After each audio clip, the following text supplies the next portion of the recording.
Hi, my name is Paul Zajac. Welcome to Battle Reaction. This is the show where we look at one of our previous live plays, watch some highlight clips, and get the advice of an expert. Today, I'm happy to have with me in his iconic form, DragnaCarta. If you have the internet and if you've played Curse of Strahd, undoubtedly you know the name Dragna. Thanks so much for joining me. Absolutely. Thank you so much for having me. Yeah, having you again. We did this once before, and because of technical difficulties on my side, it blew up, and you're here back again. So not only are you a great DM, but just like a nice guy, which I think is like really in the end more important. So thanks again. Absolutely happy to. Okay, so we're going to look at some clips. Let me. The battle is the Old Bonegrinder, the hags from Curse of Strahd and Barovia, and to set up the first clip, the hags are approaching the party, and I guess I want to think about this clip afterwards in terms of strategy for a battle as a DM. Once a battle's been set, what kind of strategy you take. So let's look at the clip. These hags have done me the service of bunching up together. So Theobald will lift his arcane focus, his quarterstaff, into the air and turn it clockwise, and it seems to slow down as there's a kind of booming sound that emerges. And I will attempt to cast slow on all three of the hags. Okay. And I would like to use my 6 portent against, let's say, Ophelia. All right. So in that clip, what kind of inspired me to want to look at this one is that after the battle was over, I wondered, should I put all the hags all together in a convenient bunch to be grabbed by an AOE, and in fact that's what the players did. And I guess there's different ways to think about strategy. Once a battle has been set, am I playing the monsters? Am I embodying the monsters, like say Keith Amon would say in Monsters Know What They're Doing? Or am I this omniscient DM who's trying to play and ultimately lose in an interesting way? I think both. You could go. You could be right with both those answers. How do you do it, and what's your take on that? I guess 2 possibilities. Yeah, so it's an interesting situation because it really speaks to a very large divide across the player community broadly, where you have a number of players, especially of the old generation, but certainly there are new DMs or new players as well that fall into it, that want to be thrown into the deep end of the pool and then see what happens. They don't care if you throw them up against an ancient red dragon at level 1, they'll figure it out or they'll die. And that to them is part of the thrill and the challenge of playing an RPG, especially like D&D, which is more tactical. The converse is you have a lot of players whose fun is no less valid, who want to have the experience and thrill of being, say, Trevor Belmont in Castlevania, or kind of the Vox Machina in the campaign and TV show, Right. or kind of being the heroes, right? They want to, maybe they're not chosen ones explicitly, but it is their story. They are not cast away in a larger world. It is a story about how they become or act as heroes. And so for that group, the experience that they're looking for is one that's kind of curated to help them tell that story in a way that it is exciting, it challenges them, but in a way that never really threatens, say, TPKing them at level 3 because they went somewhere they shouldn't have and they didn't notice the clues that foreshadowed it. And so on top of that, you have also have this other axis where some players are very crunchy, very tactical. Like for me, if you throw me in, I will very often as a player choose something simpler like a fighter to nerf myself because I find it more interesting as a tactical and strategic challenge than just kind of having access to every single spell in a wizard spell book, because I will, force myself to pick all the best spells that I can, and I will, etc. I'm sure I've annoyed my current DMs enough, my poor DMs in the game that I'm playing in, where I've taken hold person and I've twin spell it as a sorcerer, and they're like, "God damn it, why are you like this?" we can't have humanoid enemies anymore. We can't have nice things because of you. And I'm like, yeah, that's fair. But you also have players who either because they're new to the game or because they aren't very strategically or tactically minded, maybe they might struggle with some of the mathematical aspects, or they just haven't spent 15 hours a week reading Treant Monk optimization guides on Reddit. Somehow some people do, or don't do. So you kind of have those four quadrants where you have players who really want to be thrown in the deep end, versus players who want to tell a curated story of their heroism, and you have players who are really crunching, tactical, and strategic, and players who just want to vibe. Yeah. And so when you're designing your encounters and figuring out the tactics you bring to it, you really want to think about it, what quadrant are my players in? And certainly which axis are they on? Because if you've got players who are very crunchy and want to be thrown in the deep end of the pool, then you're not going to even think about balance. You're not going to think about anything other than, as the Keith Amon example you stated, by playing the monsters with as much integrity as you possibly can to how they would act in the world. And if that means that you have to figure out how to play a 16 or 18 intelligence enemy in battle, that might mean you spend another 30 minutes aside of session planning out their tactics and figuring for any contingencies and eventualities, because we aren't them, we don't embody them, and certainly I'm probably not as smart as Mr. 18 to 20 intelligence Strahd von Zarovich, or certainly an elder brain, so you've got to game that out in advance to just make sure you're delivering that experience that your players are craving. Whereas if the players are, not looking for something as tactical, or maybe they're looking for, a tale of their heroism, then you want to take the opposite angle, where you have the monsters, they're still acting sufficiently in character, sufficiently tactically that they don't feel out of character. You don't want to break immersion, but there's a lot of wiggle room that you can have in immersion. Is it really so surprising that a coven of hags might group up for a big power attack but leave themselves open to a fireball? That seems perfectly reasonable. You can justify it, certainly. Right, it doesn't break immersion. It doesn't deliver the experience that our crunchy deep end players want, but it makes perfect sense to a group of new players, and they'll love it because they'll feel clever for thinking, oh man, I can hit all three of them with a fireball. That's awesome. Right. Yeah, it that's fun. takes advantage of their natural optimization, just how their minds naturally go. So it really depends on the players you're looking at, and sort of tailoring the level of tactical and balancing approach to the kind of experience that they're looking for. Do you ever see, players who are dynamic, right? They start out as one type of player, and then they end up being another, like start out new and then end up just wanting the tactical thing that they weren't prepared for to begin with? Oh, absolutely. I certainly I've seen my one of my play groups. They've kind of gone from very newish kind of we want to just feel good and be heroes to throw things at us, let's see what happens, and let's explore that, and sometimes you do wind up with players whose, I guess, their eyes are bigger than their stomachs. Like they're like, come on, we can take it. And like, really, have you really watched Treant Monk's video 3 times? I don't think you have. Right.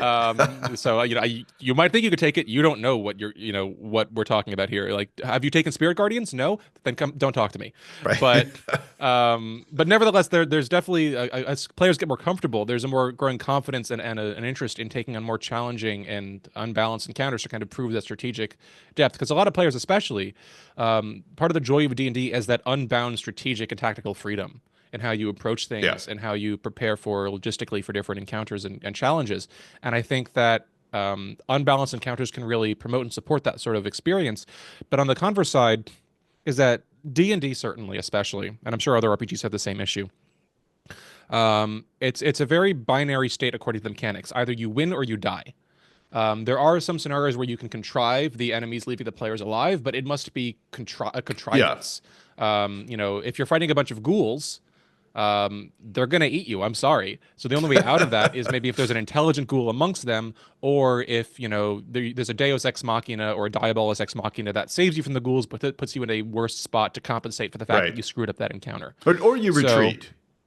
Or you find yeah, good luck with that. I mean, D&D players never retreat, but even when they do, there are no rules accommodating that. The chase rules don't really support it very well. Right. If we had something like Pokemon, where if you compare your dexterity scores, if it's high enough, then you roll dice and you see if you escape successfully. We don't have a mechanic like that, which means that anytime you want to retreat, if the enemy has any interest in killing you, which ghouls will, they're going to chase you, and chances are pretty high that you're And Baldur's Gate 3 is a good counterexample where because you always can view the enemy hit points at all times, you can decide whether or not to get into a fight in the first place, and you can decide to retreat at any time, especially because once you're far enough distance away, you can just click the leave combat button and all the enemies go to being non-hostile again.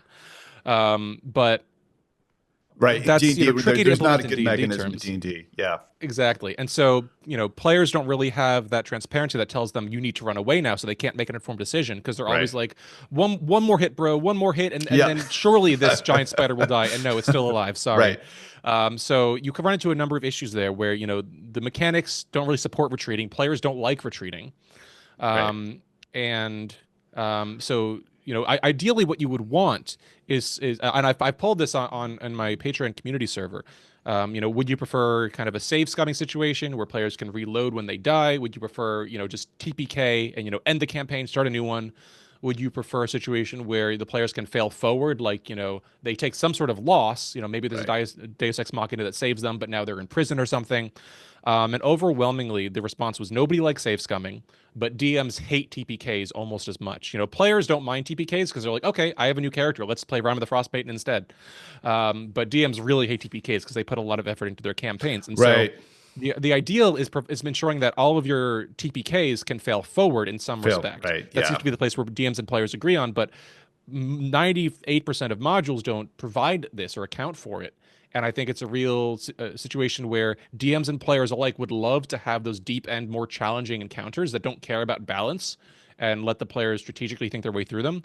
But unless the campaign actually ensures that every single encounter has a fail forward option, you can't do that because the players never know whether or not they're going to TPK permanently or not.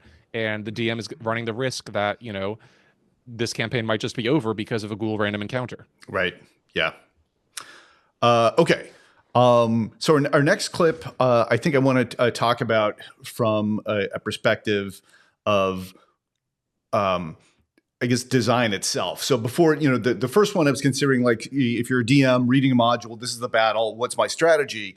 I think that I want to take a look at this clip and then talk a little bit about encounter building and counterbalance, which I know you've done a lot of work on. So, all right, let's take a look at the next clip. We are dropping concentration on hex, and we are using Hunger of Hadar, centered on the bunch of them, centered on Morgantha. I guess it's a 20-foot radius sphere. Okay. Also, my Hunger of Hadar does psychic damage. Yeah, so Finn McNeil's Great Old One patron is the ancient and incomprehensible spirit of music itself. So inside of the Hunger of Hadar, instead of slurping noises, they are hearing distantly the crazy frog. Oh, man. Okay. 20-foot radius? Is that? I don't think so. Yeah, I haven't misread, have I? Yep. No, that's correct. Yeah. It's 20-foot radius. Okay.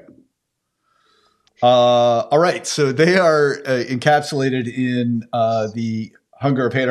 Yes, but since I am a Great Old One warlock of the 2024 kind, all that damage is psychic damage. They're not resistant to psychic damage. Okay.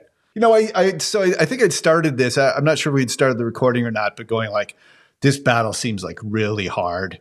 And I don't know, like, it just seems very hard to me, but you guys are good players. So I'm kind of like, coming around to perhaps it'll be okay for you. So I was thinking about, from this perspective, you are, you took on Curse of Strahd Reloaded and you're rewriting it. But then you're also, you're trying to create something that all players and DMs can play. And you have to, you have to have something that is good for highly, skilled and strategic players, and have something that is good for new players. And you did that in the Reloaded. You had like these tiers, for different groups, different hit points for the monsters. What made you decide to do that? And how did you do it? Yeah, so I guess the reason I decided to do that, and I will start off by noting that I had significant help with that, one of the members of my Patreon server, who is now a game designer with Eidolon Publishing, my new publishing company, actually was on a volunteer basis rebalanced every one of the encounters to account for parties of different sizes using tools that I had made, which I'll touch on in a second, but was a big help with that. So I want to say, first off, just credit to her for her help Nice. there. But insofar as the balancing itself, the reason for it is, as people are aware, I mean, the common term for it is action economy, but parties of larger or smaller sizes have drastically different experiences of different monsters and different encounters. And so back in, I want to say 2022, maybe 2023, but I think 2022, I set off on a mission to try to figure out what the heck was up with encounter balancing. I had been fed up with seeing everyone on Reddit saying, action economy means that challenge rating is fake and stupid and doesn't work, and the encounter balancing doesn't work. And I was like, surely they must be wrong. And so I did this whole 3 or 4 part series on Substack where I tried to analyze combat from a theoretical perspective. And as the deeper I went into it, the more I realized, oh crap, they're right. No, it really is mathematically broken, but not entirely for the reasons that they think, or in a way that, or more specifically, in a way that nobody had really seemed to put their finger on previously, which is that let's imagine a group, let's say a single goblin, right? The players are fighting a single goblin. Like that goblin is going to, take out a certain amount of their hit points and then die. If you imagine a goblin that has, 4 times the damage but the same hit points, it's going to take out 4 times as much player hit points and then die. If you imagine that a goblin that has 4 times as many hit points and the same damage, it's going to survive 4 times as many rounds, take out 4 times as many damage over the course of those rounds, and then die. So, you can think of, the offensive goblin and the defensive goblin are each 4 times more powerful than the lone goblin. But if you have 4 goblins compared to 1 goblin, and obviously this assumes that they all die at the same time, which, there's this sort of an adjustment to this for goblins dying one at a time. But in a vacuum, if you compare 4 goblins to 1 goblin, they are dealing 4 times as much damage per round, and they have 4 times as many hit points altogether, which means that they're not 4 times as powerful, they're 16 times as powerful as a single goblin. And again, there's a discount accounted if they die one at a time, but it's not nearly significant enough to bring it down to the 4-time multiplier. And so what this means for mathematically minded people, and just to kind of illustrate it, is that encounter difficulty doesn't grow linearly with each additional monster or each fewer player. It scales quadratically in accordance with the squares of the number of players, the number of monsters. Because you're multiplying 1 goblin to 4 goblins, it's 16 times stronger, not 4 times stronger. Right. So what this means is that if you're going from, say, 4 players to 5 players, for example, you're like, oh, that's just 25% more players. That's not too bad. But really, just doing the quick back of napkin math here, that's more than 50% stronger, because they're gaining 25% more total hit points and 25% more total DPR. And don't even think about 3 players or 6 players. I run for 8 players myself. It's a massive difference. And so you need a system that can account for these things. And so this was the foundation of the system I developed called Challenge Ratings 2.0, CR 2.0, which is a bit of a misnomer because it doesn't change CR itself, or rather it changes what we do with it. Right. It basically created a mathematical framework for converting challenge rating into a set of numbers that we could use to calculate these difficulties particularly, and scale it in accordance with this mathematical framework that I had found. And so that allowed us to use, and I had some help from some web developers, as I am not an expert in that field myself, who were very helpful in putting together challengerated.com, which is an encounter building website that we made that implements this challenge rating 2.0 formula to allow DMs to approximately calculate how many hit points and how many resources their players will spend over the course of a certain encounter, including wave encounters, phase bosses, multiple adventuring days, and so on. And so with the balancing process, Eidolon's now game designer, formerly a member of my Patreon, used this tool as well as a CR calculator available online to adjust all of the encounters to ensure that they fit parties of different sizes to scale them appropriately. Now, I actually chatted about this with this game designer during her interview for the position, which is that we both agreed that, sure, we're scaling for different party sizes, but we're not scaling for different party skill levels. Because if a 5-player party that knows to use Wall of Fire and Spirit Guardians and Sleet Storm is very different from a party of 5 fighters who just want to hit things with swords. There's a massive gulf between them. And so or even similarly, just Sure. a party that has a single Twilight cleric. So, the current balancing in Curse of Strahd Reloaded is a start, but as I move forward with Eidolon Publishing, which is kind of taking the Reloaded banner forward and reloading other modules, what we're going to be looking to do is not just adjusting for parties of different sizes, but parties of different skill levels and optimizations as well, and play testing them as best we can. I wonder. So all that to say, sorry. No. I'm just thinking about the names at which you would list those skill levels. I guess you just be nice and go like medium, high, and low skill, but you could think of some really interesting names for those two. Oh, for sure.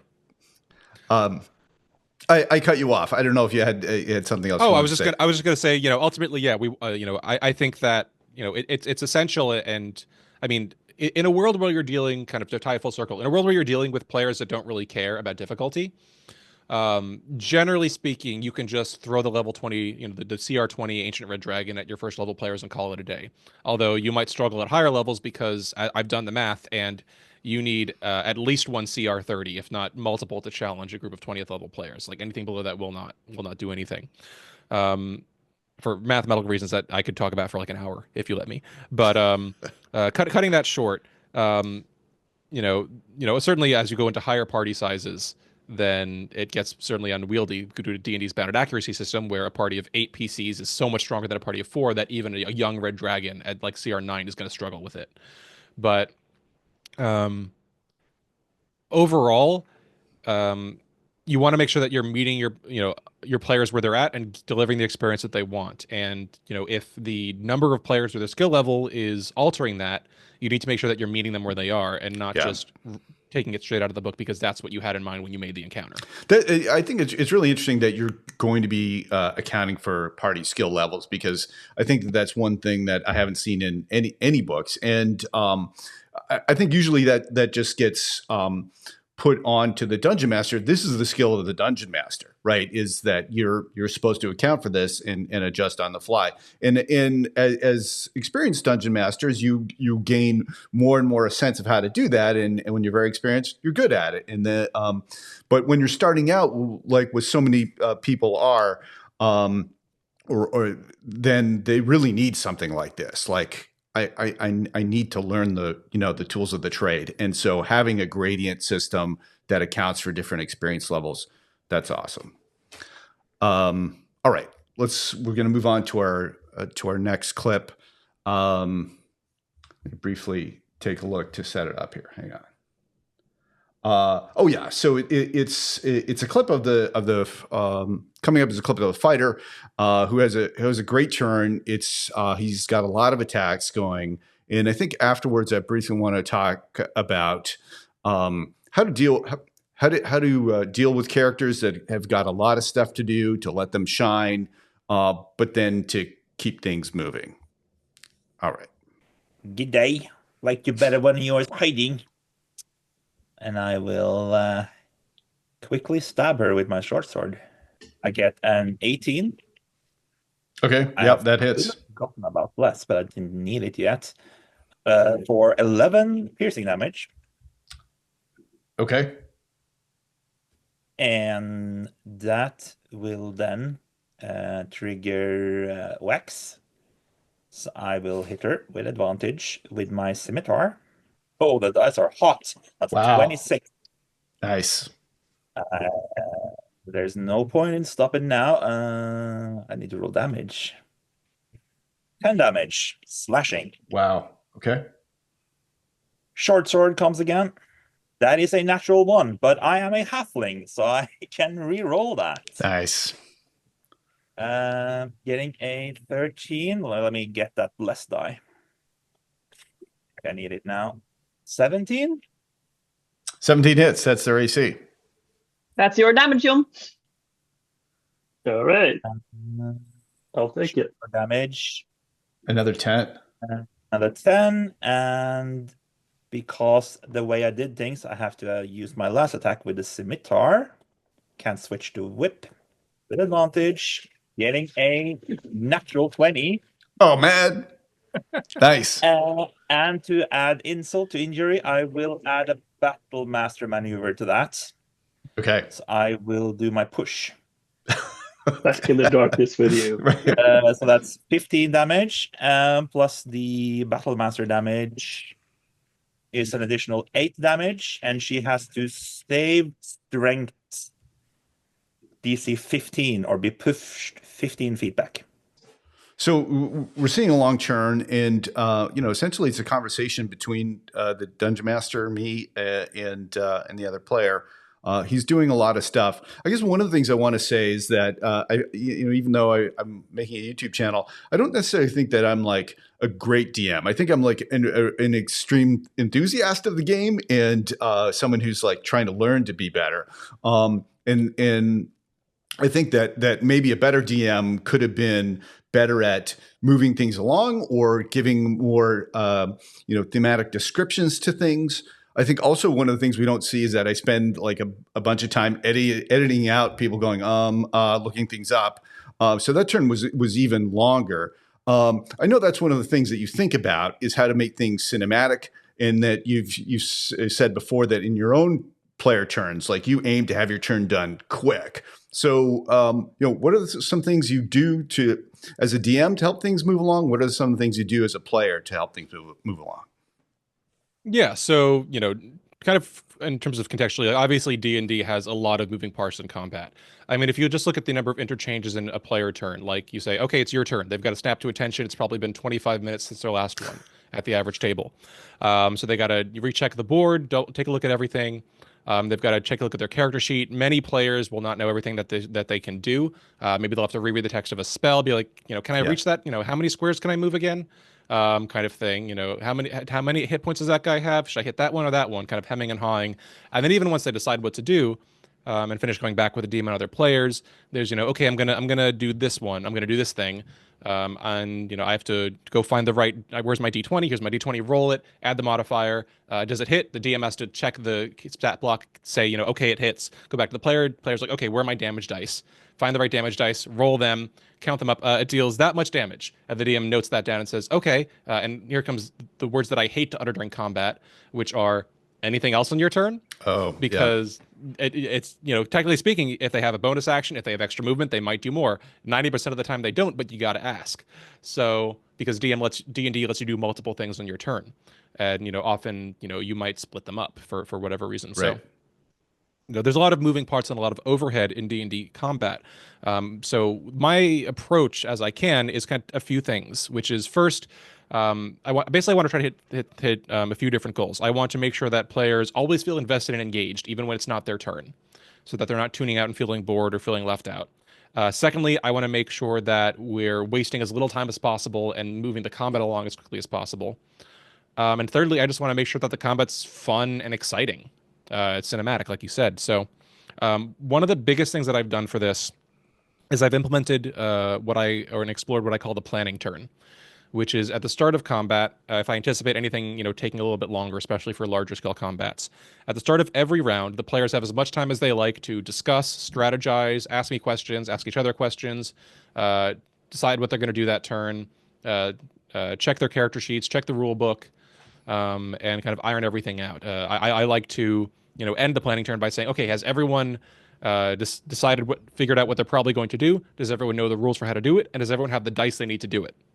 Wow. So you're doing it all in parallel simultaneously, and so they can answer each other's questions, they can toss ideas around, they can have fun strategizing, and so on. And that means that on their turn, unless things drastically change, which usually they don't, they know exactly what they're doing, they have their dice, they have the rules, they just go, and they just get it done. Because when I'm a player, that's what I like to do. Like, my turn starts, I already know what I'm going to do, I already have my dice, I roll them, done, over in 15 seconds. Right. Which is what I try to foster for my players without, because I've tried to put them on time limits before, it did not go well. It frustrated them. It made them feel stressed and anxious, and that wasn't the experience that I was trying to create. So I was like, how can I scaffold it to make it easier for them in a way that still accomplishes these goals? So that's one thing. That's great. I love that, the planning turn. And I'm definitely going to use that. Awesome. Okay, I'm sorry, interrupt you. I was got excited. Oh yeah. So one other benefit of that as well is that you get since the players are all strategizing and making a common tactical idea, it's not just it's the cleric going, I guess I'll wait till they're done. It's, oh man, the cleric's executing their part of the plan, I got to see what happens, because it's something that the team planned together, and not because D&D so often falls into silos. If everyone's like I guess there are right. 4 other people on my team, but I don't really care what they do. I'm winning the glory for myself. I'm going to do cool things, and they'll think it's also cool. But meanwhile, you're not paying attention to anyone else's turns because really you just want to get your turn done with. So the idea of the planning turn is that it brings them ever together. It creates a team out of individuals so that they are working together, they're coordinating, and they're engaged in the outcome and invested in the outcome of everyone else's turns. Wow, nice, love it. Okay, so we're going to move on to our next clip. And I think it was just that I included this one just because there was a great player reaction, and I guess I'm going to ask you about things that that you've seen that create similar player reactions, and how does the DM add that those big moments?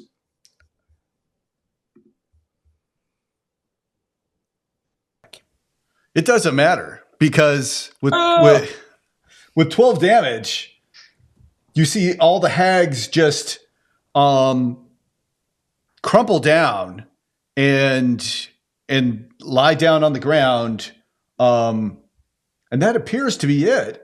The hags have been defeated.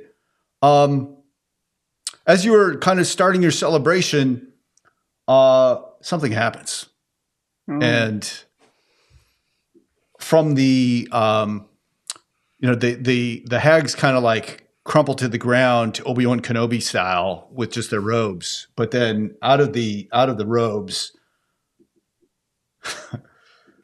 there's a regeneration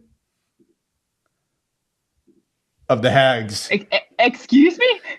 In an alternate form. So the hags have come back in their true forms. There's 2 gargantuan creatures, and then Morgantha's regenerated form as this wispy husk of what she used to be.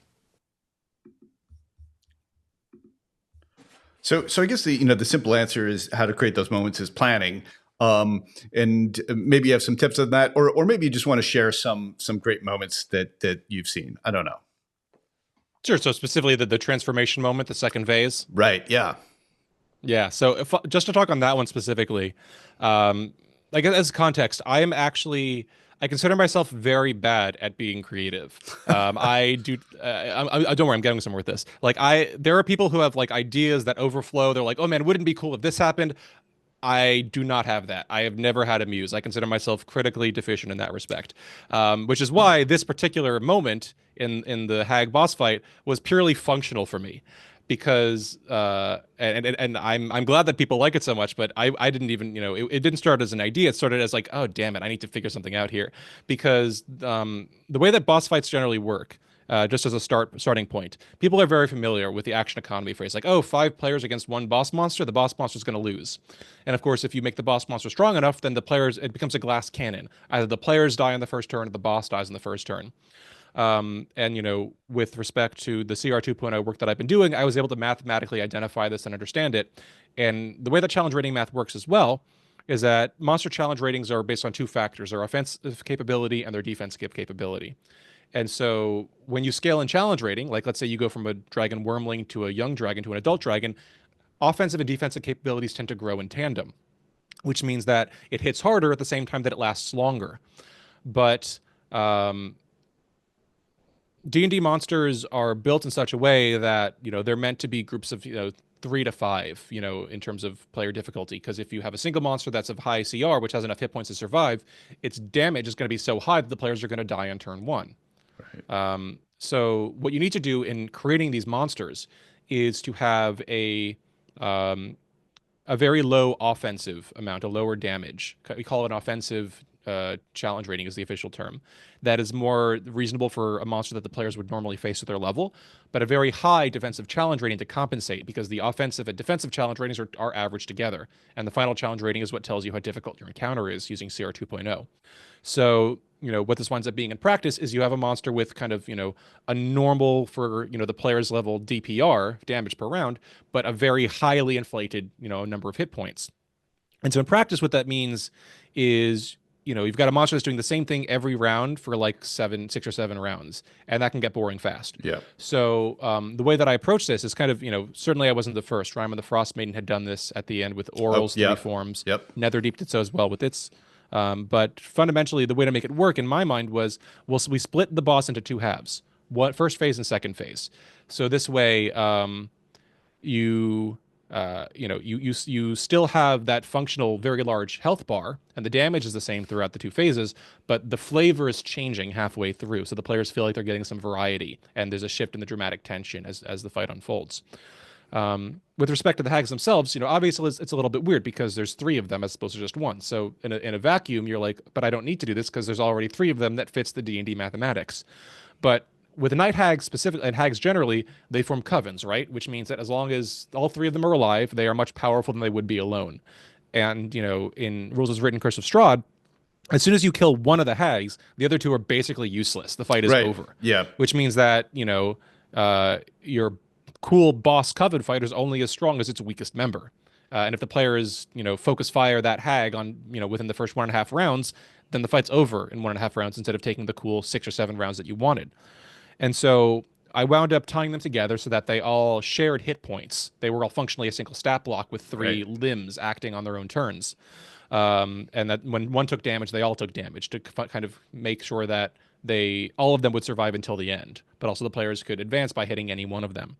Yep. And what that meant was I was building it like one of my other traditional multi-phase stat blocks where now you have a first phase and a second phase. And I was like, well, what do I do with these? I mean, first phase is obviously the hags, but second phase, what do I do with it? And I looked at their stat block and I saw they've got polymorph.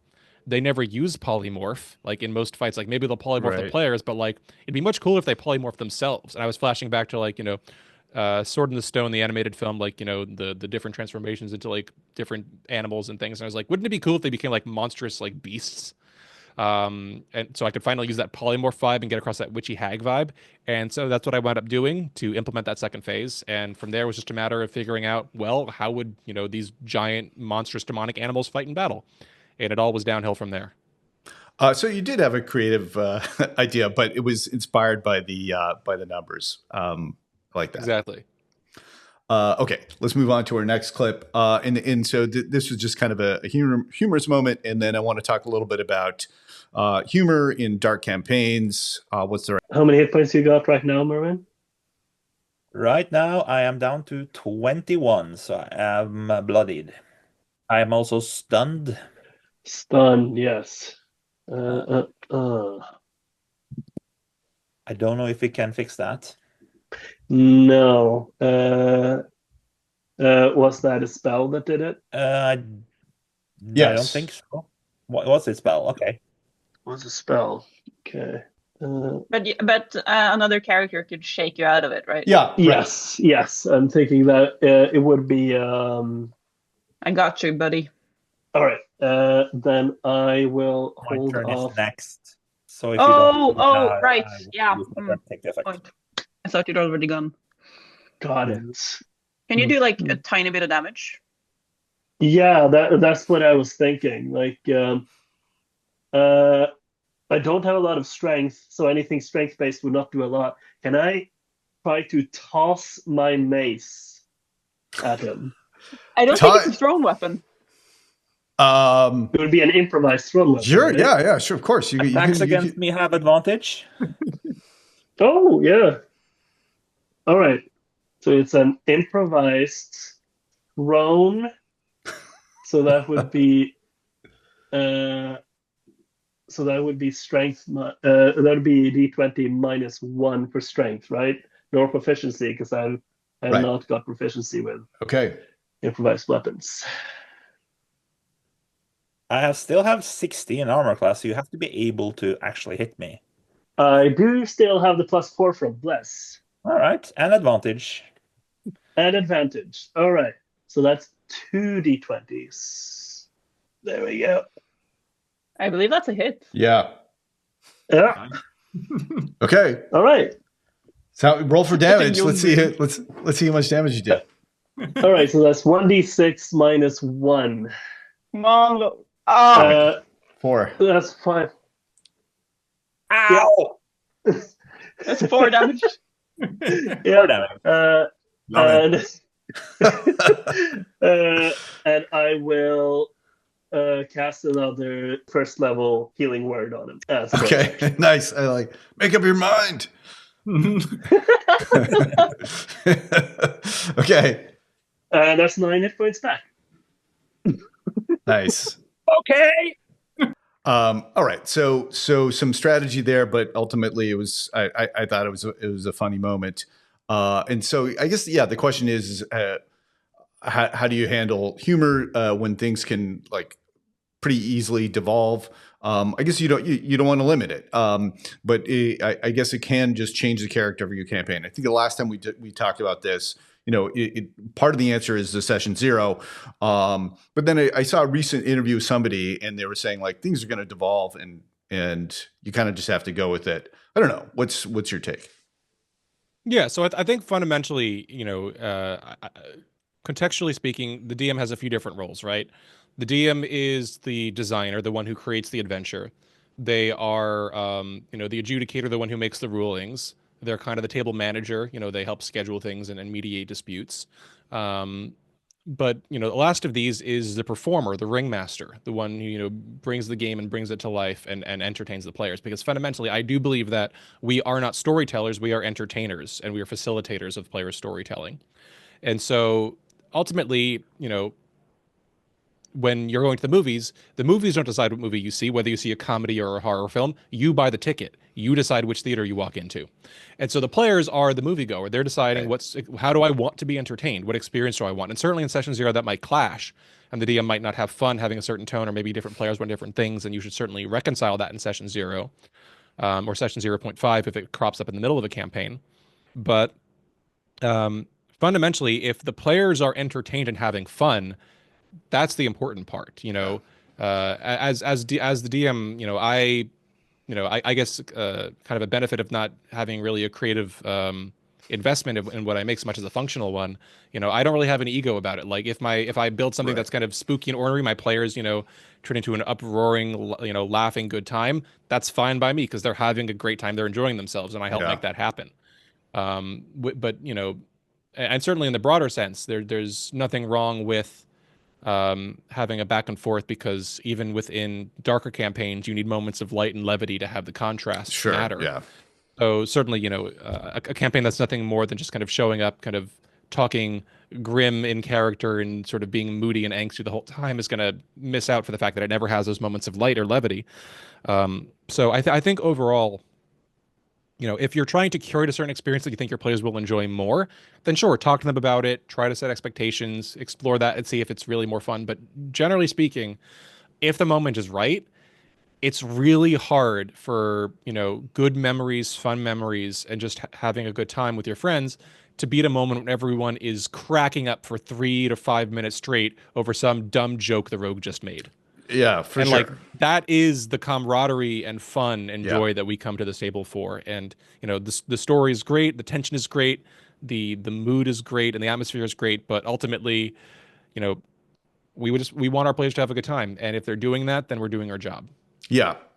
I really do agree. Of course, I think the only time once or twice I've seen was I think when the different players in the group have different expectations. And then when things take a turn in one direction, I can see a little bit, that one player's like, I thought we were playing this type of game. And I guess that's just something you have to sort out individually and talk about it.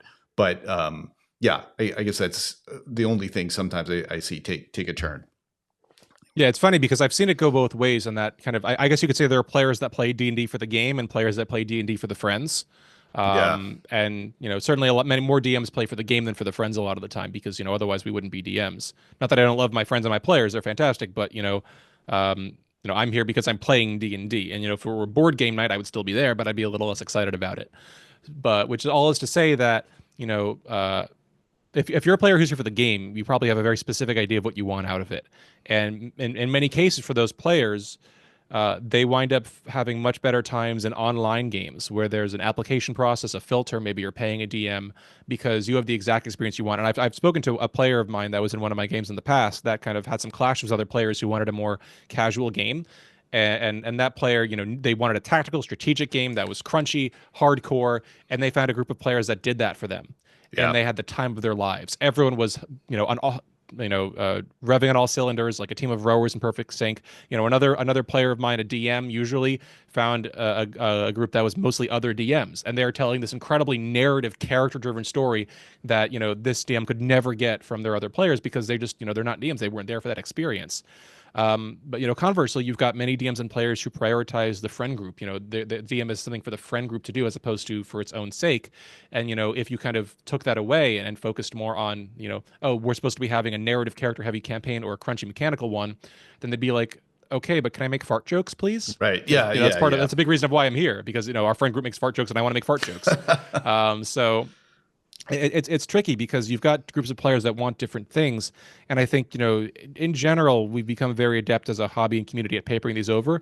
But I think that, and this is it can certainly vary, and I wouldn't push anyone to do this, but it's always worth asking, would you be happier finding a group of randoms who share the game you're looking for, or would you be happier just playing with your friends and taking your lumps because your friends want what they want and you want what you want, and you can find a compromise, but it won't be exactly what you were looking for.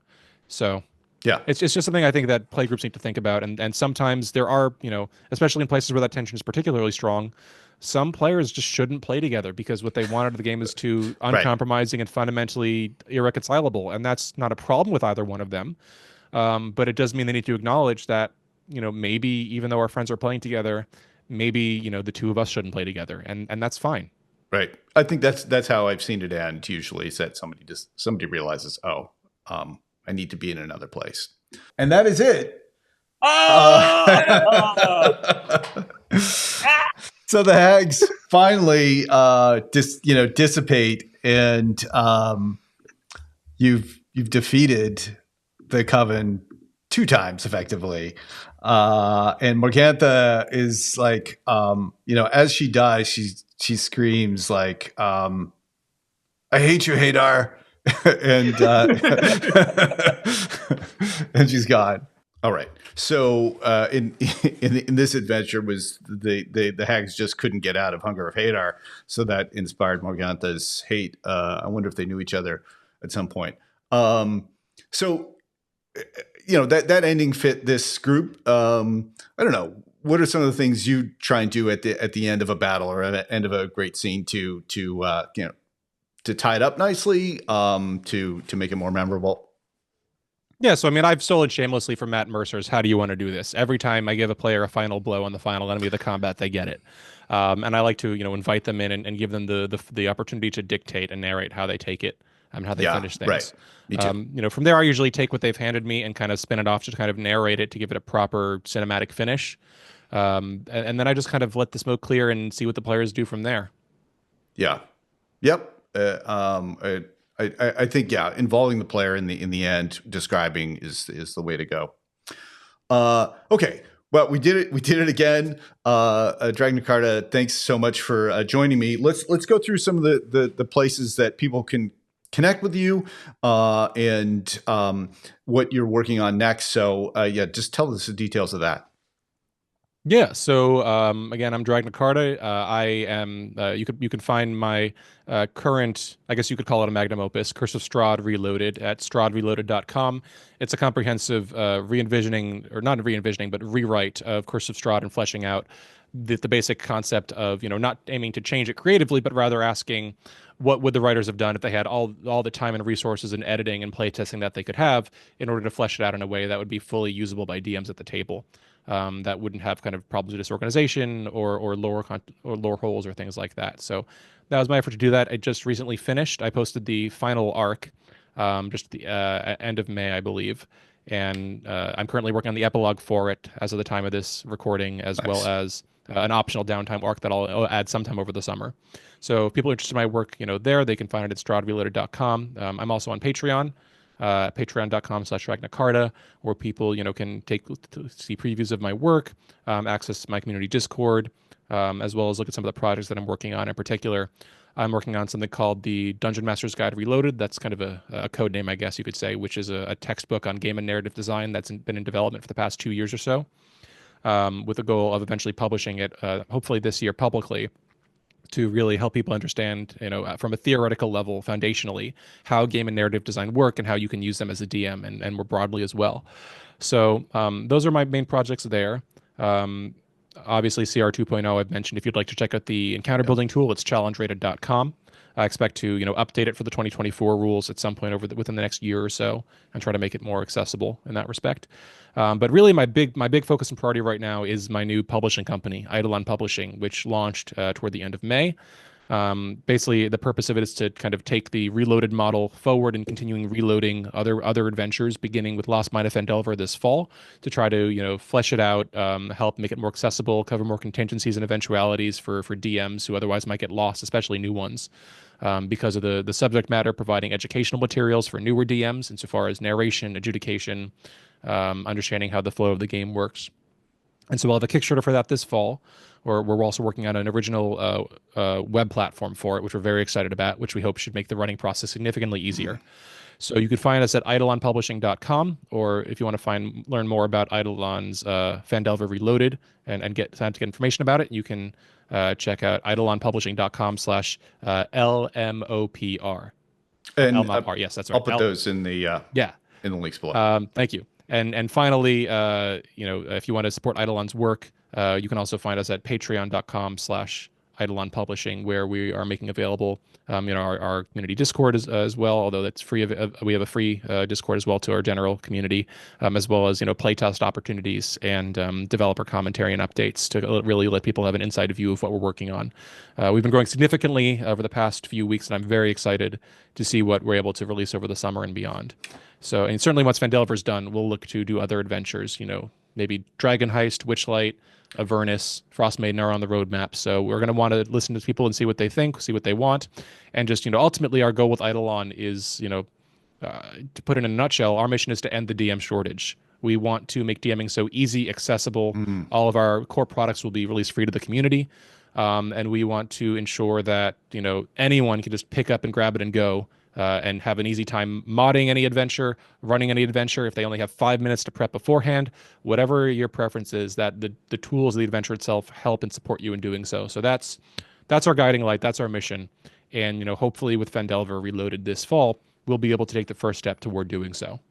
Nice. Once again, thank you so much for coming on. You were, when I got back into D&D a couple of years ago, you were like kind of one of the first voices that I encountered, and as I ran Curse of Strahd, was really invaluable. And so it's a real thrill for me to get to have a conversation with you, and you've been so generous with your time. Thank you so much. Absolutely. Thank you again for having me. It's been a pleasure to chat with you.